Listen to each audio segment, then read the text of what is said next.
What do you understand about organizing?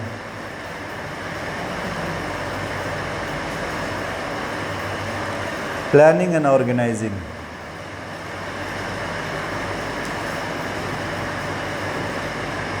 देखो management का relation structuring, ये सारा चीज़ होता है प्लानिंग में कि वर्क को ऑर्गेनाइज करते हैं, असाइनिंग ड्यूटीज़ करते हैं, बट दैट्स नॉट इनफ। तुमको कुछ ऐसा बोलना पड़ेगा कि जिससे पूरा ऑर्गेनाइजिंग समझ में आए कि व्हाट इज़ ऑर्गेनाइजिंग एग्जैक्टली। ठीक है, देखो management is all about achieving desired result and goal. Goal achieve करने के लिए ही हम प्लान करते हैं, जिसमें टारगेट डिसाइड्स करते हैं, ठीक है, और कौन कौन सा रिसोर्सेज लगेगा वो हम डिसाइड करते हैं। ओके, प्लान कर लिया हमने, लेकिन अब जो एक्टिविटीज़ है एंड रिसोर्सेज है उसको तो ऑर्गेनाइज करना पड़ेगा गोल अचीव करने के लिए। To achieve the desired goal, we need to organize the resources and activities for operation. दो वर्ड याद रखना है, resources and operation.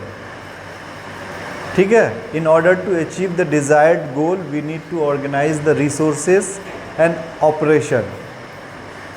समझ में आ रही है बात? Then what are the resources and what is operation? You need to be clear. What is resources? What are the resources that is needed to achieve the goal?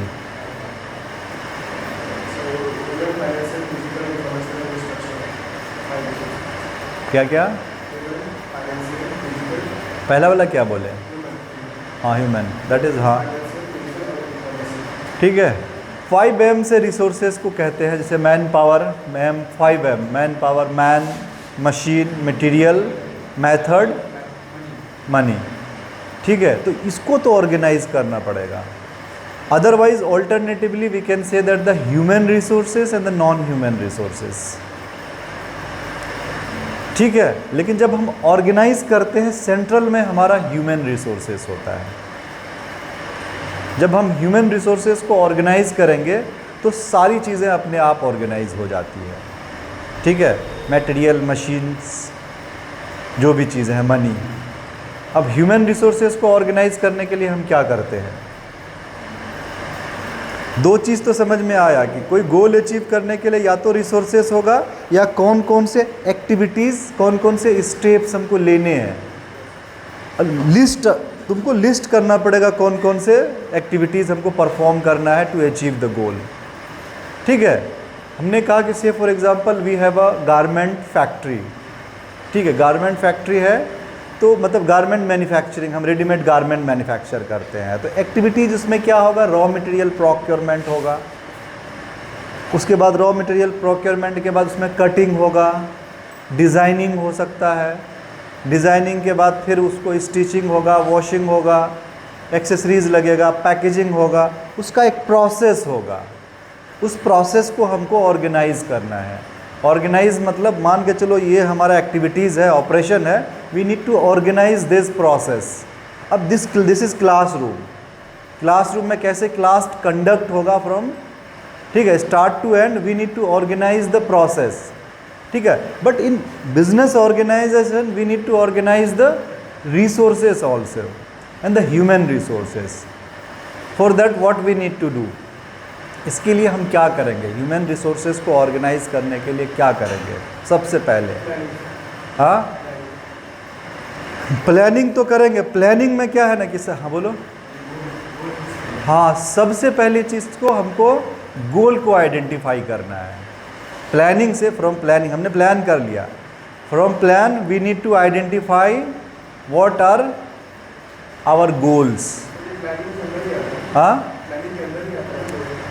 Goal planning के plan में हमने goal decide कर लिया, determine what is goal. लेकिन for organizing you need to know ना what is our goal. जब तक गोल तुम्हारे सामने नहीं हो तो रिसोर्सेज को ऑर्गेनाइज कैसे करोगे? है ना, what are the resources we need to achieve this goals and objectives. समझ में आ रही है बात?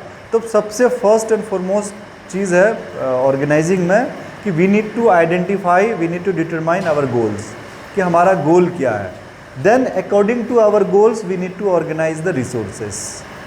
ठीक है, गोल के हिसाब से हमको रिसोर्सेस ऑर्गेनाइज करना है। अब रिसोर्सेस को कैसे ऑर्गेनाइज करना है? सबसे पहले तो grouping of, division of work. You need to divide, क्योंकि a number of task, a number of resources collectively required to achieve a particular goal. मतलब एंड नंबर ऑफ एक्टिविटीज़ हो सकता है उसमें। तो you need to group these activities. अब group these activities कैसे करोगे? According to the specialisation. इसमें तुम्हारा मैनेजमेंट का भी प्रिंसिपल्स नहीं पढ़े हो, डिविजन्स ऑफ वर्क ना, प्रिंसिपल ऑफ मैनेजमेंट नहीं पढ़े हो, चलो ठीक है बाद में देखेंगे।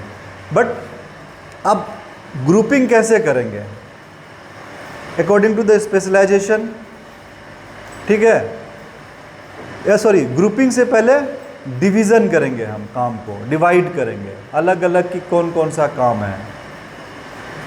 ठीक है, काम कहने का मतलब ह्यूमन रिसोर्सेज से रिलेटेड, फाइनेंस से रिलेटेड, मार्केटिंग से रिलेटेड। ठीक है, मान के चलो कोई कैशियर होगा, एक एक्टिविटीज़ ये है कि कैश वाला कोई डील करेगा, कोई क्या करेगा, रॉ मटेरियल प्रोक्योरमेंट की एक एक्टिविटीज़ है। ठीक है, डिज़ाइनिंग की एक एक्टिविटीज़ है, सेल, परचेज एंड सेल्स का एक्टिविटीज़ है, प्रमोशन है, और उसके बाद कलेक्शन है, उधार जो है वो उसका कलेक्शन है।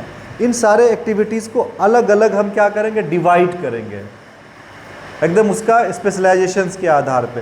फिर उसी अनुसार हम उसके ग्रुपिंग करेंगे। जब हम ग्रुप कर देंगे वो अलग अलग functional areas, functional unit convert हो जाएगा या फंक्शनल डिपार्टमेंट। अब ग्रुपिंग जैसे मार्केटिंग से रिलेटेड सारा काम एक जगह कर देंगे, this is one department, one unit, जिसमें क्या होगा, प्रोडक्ट का फ्रॉम क्या होगा, उसको उसका प्रोडक्शन से लेके सेलिंग तक का सारा काम होगा, प्रोडक्ट डिज़ाइन, उसका प्राइसिंग, उसका प्रमोशन, ट्रांसपोर्टेशन या आफ्टर सेल, ये सारा चीज़ मार्केटिंग डिपार्टमेंट देखेगा, सारा एक्टिविटीज़ मार्केटिंग के अंदर आ गया। सिमिलरली अब कैश, फाइनेंस से रिलेटेड सारा एक्टिविटीज़ की पैसा कहाँ से आएगा, कैसे यूज़ होगा, या डेट कलेक्शन, वो सारा हो सकता है हम फाइनेंस में डाल दें। सिमिलरली ह्यूमन रिसोर्सेज वाला जितना एक्टिविटीज़ होगा, लाइक ह्यूमन रिसोर्सेज का रिक्रूटमेंट है, सिलेक्शन है, ट्रेनिंग एंड डेवलपमेंट है, उसका सैलरी और उसका ग्रीवेंस हैंडलिंग या और भी चीज़ें हैं, वो ह्यूमन रिसोर्सेज में डाल देंगे। ठीक है, प्रोडक्शन वाला पार्ट जहाँ प्रोडक्शन होता है उसको अलग डाल देंगे। तो इस तरह से हम क्या करेंगे कि वर्क को डिवाइड करेंगे और ग्रुपिंग ऑफ एक्टिविटीज़ करेंगे। सबसे फॉरमोस्ट थिंग ऑर्गेनाइजिंग में जब भी चीज़ें, भले तुम्हारा गोल छोटा हो, ऑर्गेनाइजेशंस का ऑब्जेक्टिव छोटा हो, ऑर्गेनाइजेशन बड़ा हो या छोटा हो, ठीक है, हर जगह तुमको प्लान के साथ साथ चीज़ें ऑर्गेनाइज करने की ज़रूरत पड़ती है। ठीक है, तो नहीं तो तुम गोल अचीव नहीं कर पाओगे। अब हमने कहा कि इसमें हम जब ह्यूमन रिसोर्सेज को ऑर्गेनाइज करेंगे, एक तो अलग अलग डिपार्टमेंट में बांट दिया है ना, कि अलग अलग फंक्शनल यूनिट कन्वर्ट हो गया। जैसे ही हमने ऑर्गेनाइज किया, ठीक है, चीज़ों को, एक्टिविटीज़ को एंड रिसोर्सेज को, ये बिजनेस ऑर्गेनाइजेशन का अलग अलग डिपार्टमेंट और यूनिट हो गया।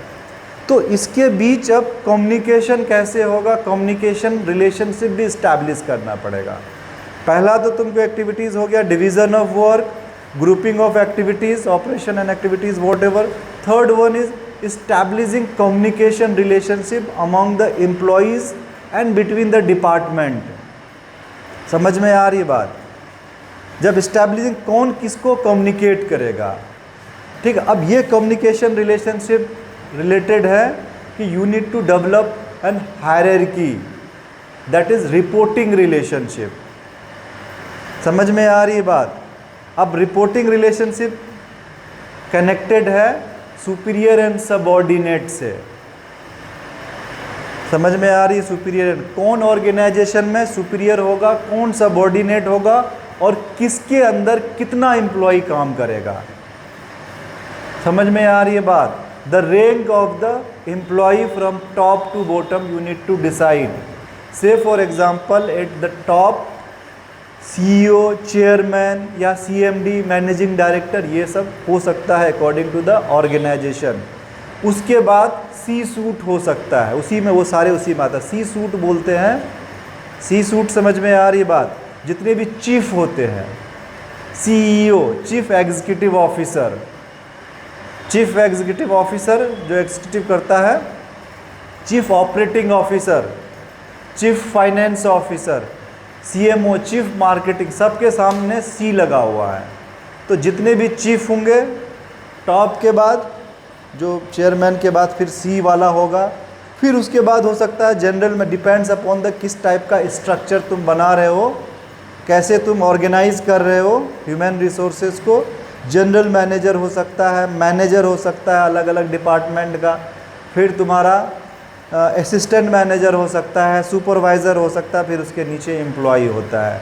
तो एक हायरार्की और स्ट्रक्चर डेवलप हो जाता है. समझ में आ रही है बात? दैट इज़ जब हम ह्यूमन रिलेशनशिप इस्टेब्लिश करते हैं, ठीक है, सॉरी, एम्प्लॉय के बीच रिलेशनशिप इस्टेब्लिश करते हैं, रिपोर्टिंग रिलेशनशिप इस्टेब्लिश करते हैं. तो इसमें तुमको समझ में आई एक तो कम्युनिकेशन रिलेशनशिप, कि कम्युनिकेशन कैसे कम्युनिकेट करेगा टॉप टू बॉटम, कोऑर्डिनेशन कैसे करेगा, ठीक है, कम्युनिकेशन एंड द कोऑर्डिनेशन.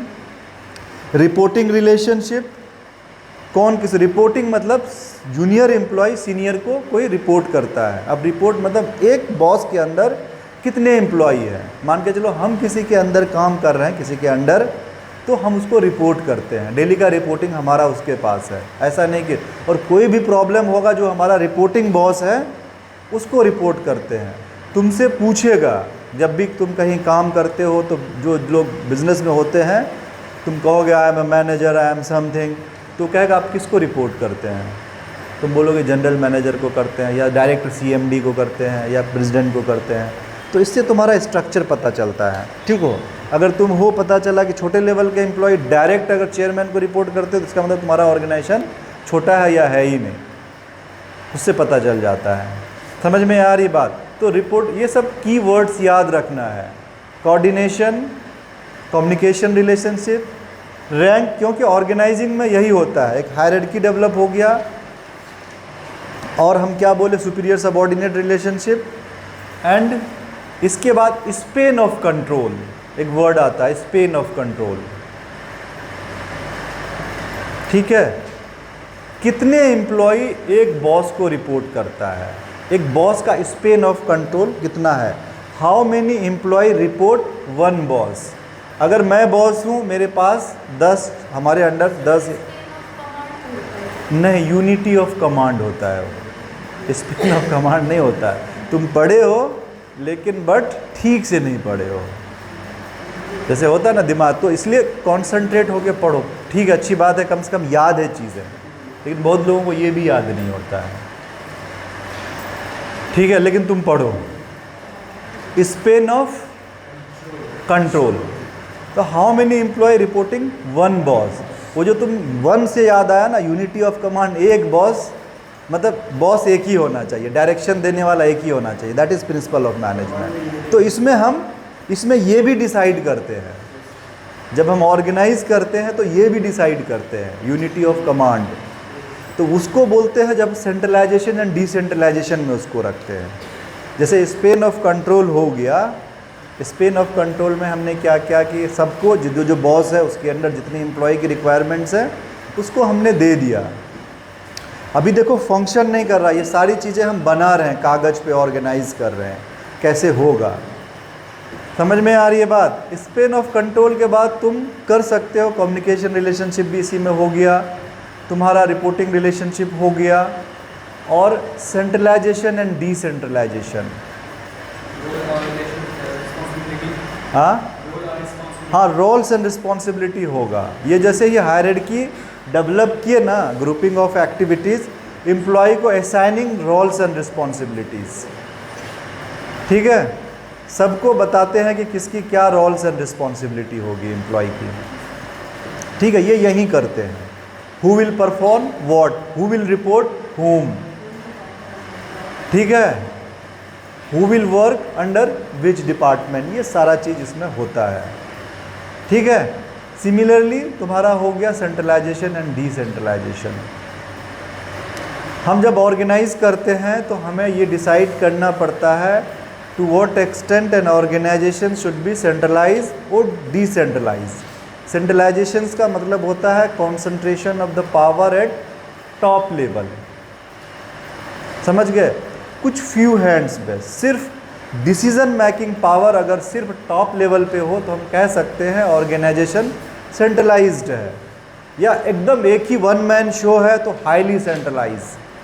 ठीक है, सिमिलरली अगर डिस्ट्रीब्यूशन ऑफ द पावर या decision making power at the lower level है तो it will be called decentralisation, decentralised organisation. तो we need to balance between the two, we need to decide how much an organisation should be centralise और decentralise. ये management को decide करना है according to the needs and objectives of the organisations कि how much an organisation should be centralise and how much it should be decentralise. ठीक है, power किसके पास होनी चाहिए, दोनों के प्रोज एंड कॉन्स है। अगर हाईली सेंट्रलाइज ऑर्गेनाइजेशंस है, decision making power at the top level है, तो लोअर लेवल के पास नहीं है, तो बहुत सारे बिजनेस डिसीजन लेने में डिले हो जाता है, तुम बिजनेस अपॉर्चुनिटीज़ को लूज़ कर जाओगे। समझ में आ रही है बात। अगर यही डिसेंट्रलाइज है, लोअर लेवल पे अगर पावर है तो बहुत इजीली मतलब डिसाइड कर लेता है, तुरंत तुम्हारे पास पावर है, you can easily decide at any point of time, मतलब जैसे ज़रूरत पड़ा। तो ये सारी चीज़ें हम करते हैं। और भी कुछ छोटा ऑर्गेनाइजिंग में कुछ है तुम्हारे पास? हाँ, रिपोर्टिंग, अभी रिस्पॉन्सिबिलिटी भाई रिपोर्टिंग रिलेशनशिप होगा, जो हमने बताया कि सुपीरियर सब कौन किसको रिपोर्ट करेगा, कौन बॉस होगा, कौन किसके अंदर होगा, और कुछ है उसमें। ठीक है, और भी बहुत सारी चीज़ें होती है, इतना नहीं होता। जब बड़े बड़े ऑर्गेनाइजेशन को हम ऑर्गेनाइज करते हैं, रिसोर्सेज को एंड ऑपरेशंस को, इट टेक्स टाइम, मतलब टेक्निकल असिस्टेंस की ज़रूरत पड़ती है, बहुत सारे मतलब स्ट्रैटेजिस्ट की ज़रूरत पड़ती है, एक्सपर्ट की ज़रूरत पड़ती है। ठीक है, बट एक एज अ मैनेजमेंट, और सिर्फ ऑर्गेनाइजेशंस की बात नहीं है, हम जहाँ भी प्लान करेंगे, गोल होगा हमारा, तो उसके लिए रिसोर्सेज एंड ऑपरेशन को ऑर्गेनाइज करने, ये तो हम बिजनेस ऑर्गेनाइजेशन का बताएं, या और भी कहीं भी, whatever, if you want to achieve the goal, after planning you need to organise the resources and the operations. ठीक है, अब जब तुम ऑर्गेनाइज कर लिए, ठीक है, according to the needs and objectives of the organisations, when you organize the resources and operations according to needs and operation of the needs and objectives of the organizations, a structure of the organization will be created or developed। समझ में आ रही है बात? Organisation का एक structure बन जाएगा। ठीक है, the outcome of the organising, the result of the organising is structure of organisation. ठीक है, अब तुमको इसी में पढ़ना है कि किस तरह का structure, types of structure, divisional structure, functional structure, project structure, matrix structure. Traditional organisation में जब ऑर्गेनाइज करते थे तो उसमें line structure, line and staff structure भी पढ़ोगे, जो बहुत पुराना ऑर्गेनाइजेशन होता था। या आज भी आर्मी में line structure, line and staff structure use होता है बहुत तरह के ऑर्गेनाइजेशन में।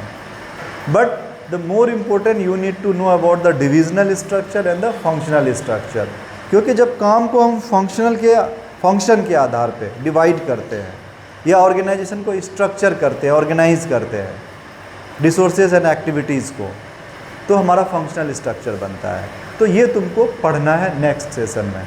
ठीक है, for the time being you need to understand कि व्हाट इज़ ऑर्गेनाइजिंग, और that's my lecture is not enough, you need to go through जो भी रिसोर्सेस है उसके थ्रू जाना है कि कैसे ऑर्गेनाइज करते हैं।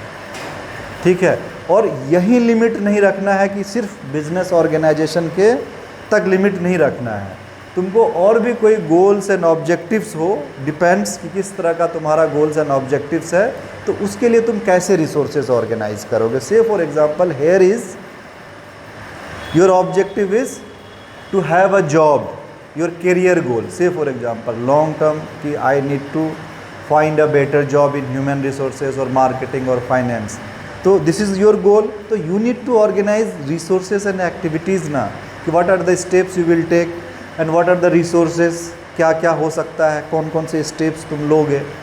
तो ऐसा नहीं है कि ऑर्गेनाइज सिर्फ बिजनेस ऑर्गेनाइजेशन में करते हैं, जहाँ भी मैनेजमेंट की बात आएगी प्लान के साथ साथ हम ऑर्गेनाइज भी करते हैं।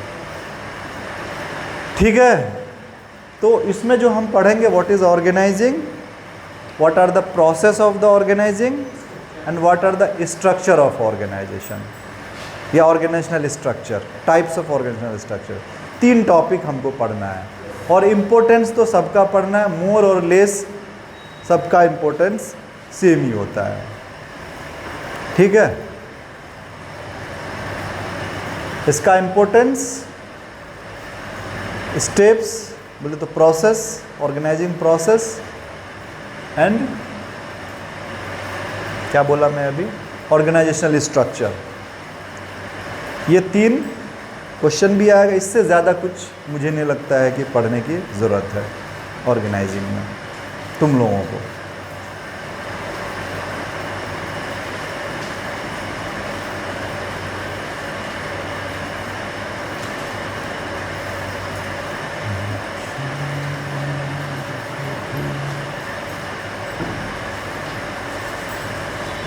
थोड़ा ब्रेक लेते हैं फिर देखते हैं। है तो बहुत सारी चीज़ें, actually I am also disconnected.